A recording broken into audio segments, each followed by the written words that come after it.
Good morning, Radhe Radhe दोस्तों। स्वागत है आपका हमारे आज के ब्लॉग में। कैसे हैं आप सब? उम्मीद है अच्छे होंगे, स्वस्थ होंगे, प्रसन्न होंगे। तो चलिए शुरू करते हैं आज का ब्लॉग। और आज है 27 अप्रैल। तो आज है मोहिनी एकादशी, बैसाख शुक्ल पक्ष की एकादशी। तो आज मेरा व्रत है, तो मैं सुबह जल्दी उठ गई थी हमेशा की तरह। और आप सभी को एकादशी की बहुत बहुत शुभकामनाएं। भगवान विष्णु और माँ लक्ष्मी की कृपा आप सब पर बनी रहे। तो अभी बज रहे हैं सुबह के 5:30। और आजकल जल्दी उठने में दिक्कत नहीं होती है। ठंडी के मौसम में थोड़ा जल्दी उठने में दिक्कत होती है, क्योंकि ब्लैंकेट से निकलना, बिस्तर से निकलना थोड़ा मुश्किल लगता है। लेकिन आजकल जल्दी उठने में कोई दिक्कत नहीं होती है। तो मैं जल्दी उठ गई थी और सुबह के सारे काम हो गए थे मेरे। और आज मैं पोछा वगैरह नहीं लगाती हूँ व्रत वाले दिन, सिर्फ झाड़ू लगा देती हूँ। और एक दिन पहले ही मैं पोछा लगा देती हूँ। व्रत वाले दिन मैं ज़्यादा साफ सफाई नहीं करती हूँ। तो पहले मुझे नहीं पता था, तो मैं व्रत के दिन भी पोछा लगाती थी, बल्कि और अच्छे से पूरा साफ सफाई करती थी। तो जब मुझे पता चला, मैंने सुना एक लोग से कि व्रत वाले दिन पोछा नहीं लगाना चाहिए, क्योंकि जब हम व्रत रखते हैं उस दिन कोशिश करते हैं कि हमारी वजह से किसी को कोई नुकसान ना पहुँचे और हमारे हाथ से कोई पाप ना हो। तो पोछा लगाते समय अगर हमको नहीं दिखा और कोई छोटे जीव जंतु जैसे कोई चींटी वगैरह कुछ भी ऐसे मर गए, तो उसका तो पाप लगेगा हमें। तो इसलिए नहीं लगाना चाहिए। तब से मैंने छोड़ दिया। अब मैं किसी भी चीज़ का व्रत रखती हूँ तो बस मैं अपने मंदिर के आसपास पोछा लगाती हूँ और पूरे घर में पोछा नहीं लगाती हूँ। और जैसे मुझे कल व्रत रखना है तो एक दिन पहले मैं दूसरे एक दिन पहले पीछे ही 4 बजे पोछा लगा देती हूँ पूरे घर में। तो फिर उस दिन नहीं लगाती हूँ। और जब भी किसी चीज़ का व्रत हो या कोई त्यौहार हो तो कभी भी लेट नहीं उठना चाहिए। जैसे जब भी कोई व्रत रखना हो तो हमेशा सूर्योदय से पहले उठ जाना चाहिए। जैसे जो लोग सुबह थोड़ा सा लेट उठते हैं तो कम से कम व्रत वाले दिन जरूर कोशिश करें कि सूर्योदय से पहले उठ जाएं। भगवान सूर्य देव के निकलने के बाद ना उठें।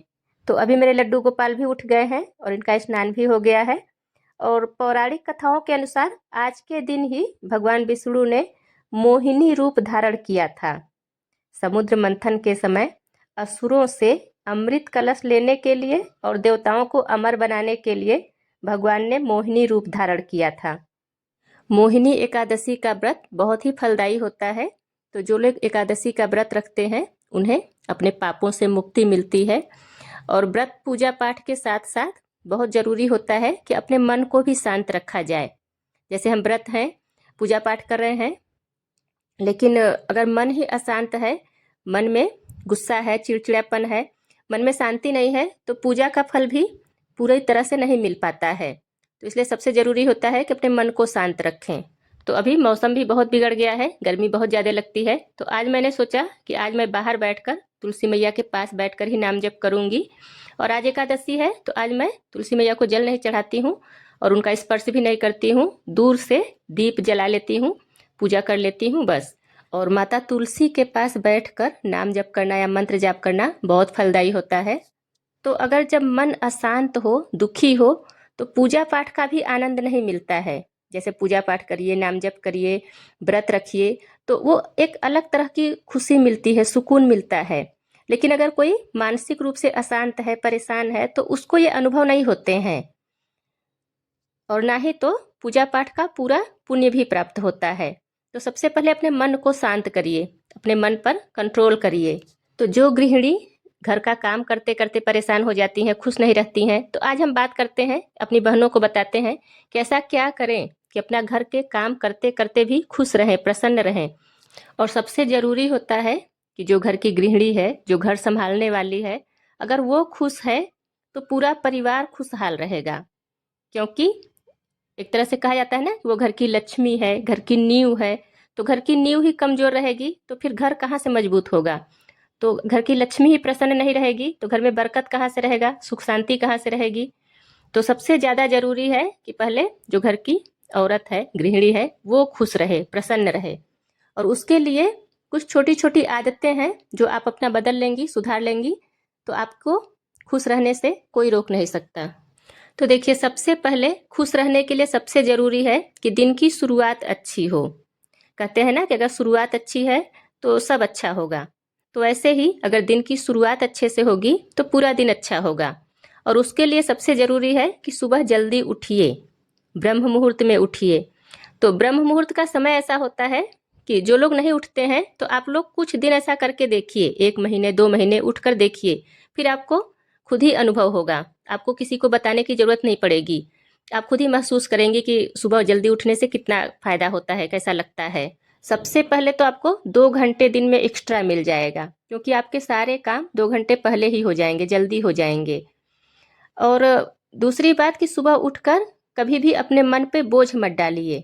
जैसे कुछ लोग होते हैं ना कि सुबह उठेंगे तब से ही शुरू हो जाएंगे अपनी किस्मत को कोसना, अपने आप को कोसना कि हमारे साथ ऐसा होता है, हमारे पास ये नहीं है, हमारे पास वो नहीं है, हमारे साथ ही ऐसा क्यों होता है, और मैं ही सब कुछ करती हूँ, मैं ही पूरा घर देख रही हूँ, मैं ही सब पूरा काम कर रही हूँ, ये वो।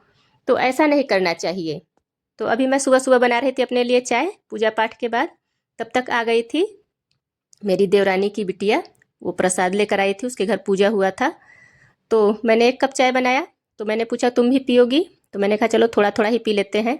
तो आधा आधा कप हम लोग चाय पिए, फिर थोड़ा देर वो बैठी। और जब बच्चे आते हैं मेरे घर ना, मेरे आस पड़ोस या मेरे रिलेशन के कोई भी बच्चे, तो उनका मेरे साथ बहुत अच्छा मन लगता है, वो जल्दी जाने का नाम नहीं लेते हैं।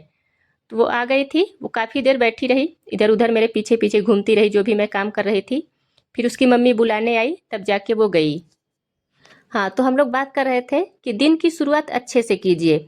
सुबह सुबह शिकायतों से शुरुआत मत कीजिए कि सुबह उठकर भगवान से शिकायत करना शुरू कर दिए कि भगवान ने आपने मुझे ये नहीं दिया, वो नहीं दिया, मेरे साथ ऐसा है वैसा है। ऐसा नहीं, आपके पास जो है आप खुश रहिए, और कभी भी दूसरों से तुलना मत कीजिए। देखिए, बहुत बार ऐसा होता है कि जैसे सुबह सुबह कोई बात हमेशा आप बोल रहे हैं, तो वो चीज़ें आपके जीवन में होने लगती हैं। तो इसीलिए हमेशा बोला जाता है कि सुबह के समय और शाम के समय हमेशा अच्छी बातें सोचिए, अच्छी बातें बोलिए। क्योंकि अगर जो चीज़, अगर अच्छी बात आप बोल रहे हैं, बार बार वही बोल रहे हैं, रोज़ सुबह वही बोल रहे हैं, तो हमेशा वो चीज़ें आपकी लाइफ में होने लगती हैं। तो अच्छा सोचेंगे, अच्छा बोलेंगे तो अच्छा होगा। और अगर बेकार बात, नेगेटिव बात सोचेंगे, तो वही चीज़ें लाइफ में होने लगती हैं। तो हमेशा कोशिश करें कि सुबह उठकर अच्छा सोचें कि आज का दिन कितना अच्छा है, मेरा ये चीज़ कितना अच्छा है, मुझे ये मिला है, मेरे पास ये है। हमेशा दूसरों से बराबरी मत कीजिए, जो आपके पास है उसमें खुश रहिए। और हमेशा भगवान पे भरोसा रखिए, क्योंकि हमें नहीं पता है कि कल क्या होगा या फिर हमारे लिए क्या सही है क्या गलत है, लेकिन भगवान को सब पता है। तो हमें कितना चाहिए, कब चाहिए, ये भगवान को पता है। तो वो जिसको जब देते हैं, जितना देते हैं, उसके लिए वही सही रहता है। तो इसलिए शिकायत करने की ज़रूरत ही नहीं है। बस भगवान पे भरोसा रखिए, खुश रहिए कि मुझे क्या चाहिए, कितना चाहिए, वो उनकी ज़िम्मेदारी है, वो अपना देखेंगे। जो मेरी ज़िम्मेदारी है, जो भगवान ने मुझे सौंपा है, मेरा परिवार, तो मुझे अपनी ज़िम्मेदारी देखनी है। मैं अपनी ज़िम्मेदारी अच्छे से निभाऊँगी, और भगवान अपना काम करेंगे और मैं अपना काम करूँगी। और कभी भी अपने मन को पहले तो खाली मत रखिए। जैसे मैं प्रेमानंद महाराज जी का प्रवचन सुनती हूँ, तो मुझे बहुत अच्छा लगता है। और उनकी एक बात बहुत अच्छी है कि वो बोलते हैं ना कि अपने मन को कभी खाली मत रखिए। जैसे आपका मन खाली रहेगा तभी फालतू बात आप सोचेंगे, नेगेटिव बात सोचेंगे। तो जब आप खाली है ना, तो भगवान का नाम जप करिए। ठीक, जो जिस भी भगवान की आप पूजा करते हैं, जो भी आपके इष्ट देव हैं, उनका नाम लेते रहिए। जब आपका मन खाली रहेगा तभी वो फालतू बात सोचेगा, तो उसको बिजी रखिए, उसको काम दे के रखिए। जब वो खाली नहीं रहेगा तो फिर परेशान भी नहीं करेगा। उसको काम दे दीजिए कि बस वो नाम बोलता रहे, भगवान का नाम बोलता रहे, भगवान का। और बहुत बार ऐसा होता है कि हम भूल जाते हैं, लेकिन जब भी याद आए तुरंत ही बोलना शुरू कर दीजिए। और देखिए, ये चीज़ें ना सुनने से या बोलने से नहीं होता है कुछ भी, आप कुछ दिन करके देखिए। जब कुछ दिन करेंगी ना, 1 महीने 2 महीने 3 महीने करेंगी, तब आपको अनुभव समझ में आएगा। क्योंकि सबसे ज़रूरी होता है खुद का अनुभव। जब कोई चीज़ हम खुद से अनुभव करते हैं, तभी उसको हम अच्छे से समझ पाते हैं। तो आज के ब्लॉग में बस इतना ही। अगर आपको वीडियो पसंद आए तो वीडियो को लाइक कीजिए, और चैनल पे पहली बार आए हैं तो चैनल को सब्सक्राइब करना ना भूलें। मिलते हैं फिर अगले ब्लॉग में। राधे राधे।